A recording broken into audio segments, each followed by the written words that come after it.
How you guys doing?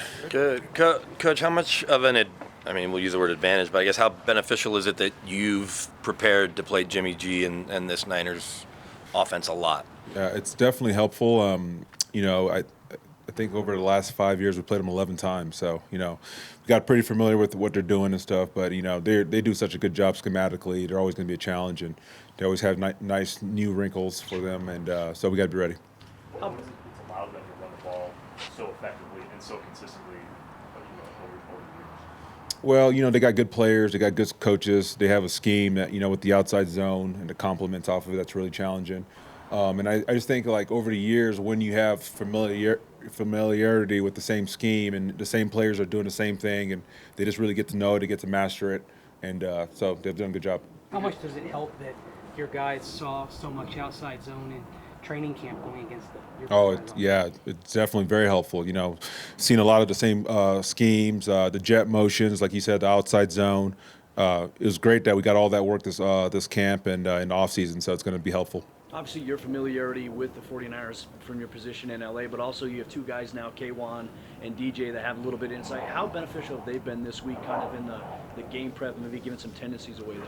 Yeah, they've been awesome. They obviously they've practiced against these guys for a long time and been in the building and all that stuff. And I think not only the schematic stuff, but also the mentality that's needed to play in this type of game against the physicality, running to the ball, all those type of things. They understand what it takes to stop this offense. What did you see from Draymond as you were evaluating your new team, new players, and with the talk about him playing the so-called Aaron Donald position?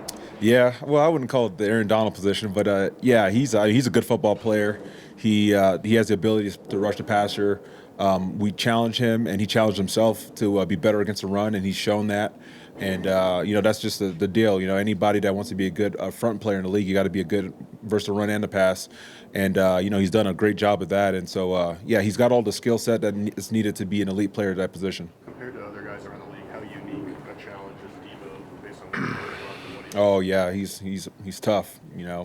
Ball when you get the ball in his hands, it's he's obviously a handful, and they do a great job moving him around, receiver, running back, motioning them. So they try to make it tough to get a beat on him. But he's a very good football player. What did you see from Damarri Mathis last week when he had to come in for Pat? It's a lot of what we've seen in practice in the offseason. Confident kid. He's got ability. He's still learning the game, but he plays fast and he doesn't blink. And I think that's the biggest thing about him, whether it's in practice going against our ones or in a game situation, preseason, regular season. It's like the guy is fearless. He's just going to go out there and compete. How much does their offense change if George Kittle does play when he does play? It doesn't change much. It's just just a really good football player in there. An elite football player in there. But they're doing the same stuff. But he's just, they obviously going to try to feature him, and he's a good player. What is it specifically that Jimmy does well just in terms of operating their system? He's a very good thrower. Yeah, throws the ball over the middle. He's gonna just great arm talent. Gets it out fast. He's a good player. Does Debo become even more of a threat when Jimmy G is his quarterback, just simply because of the familiarity that they have with each other? I don't know that. I think at the end of the day, they're going to try to feature Debo, and they're going to try to get him all his touches, and that's just they understand that it's going through him and going through 85, and the run game is the key to their success. Kyle said he doesn't like so many people are running his offense, I guess, or his dad's offense.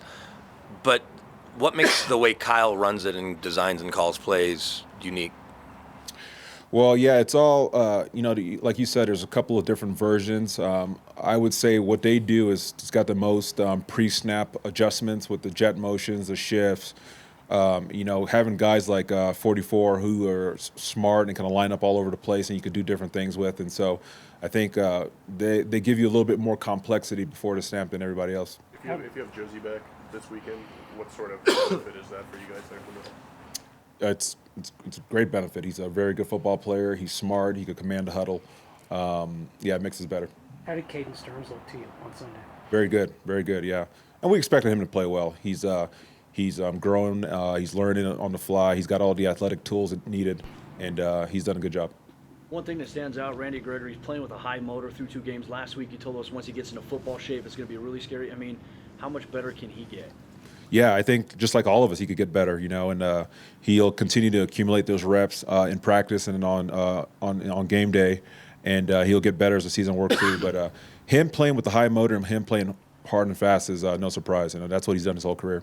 He also told us post-game, when we asked how you've done through 2 games, he appreciated your vulnerability and admitting some of maybe the mistakes you had in game 1 to game 2.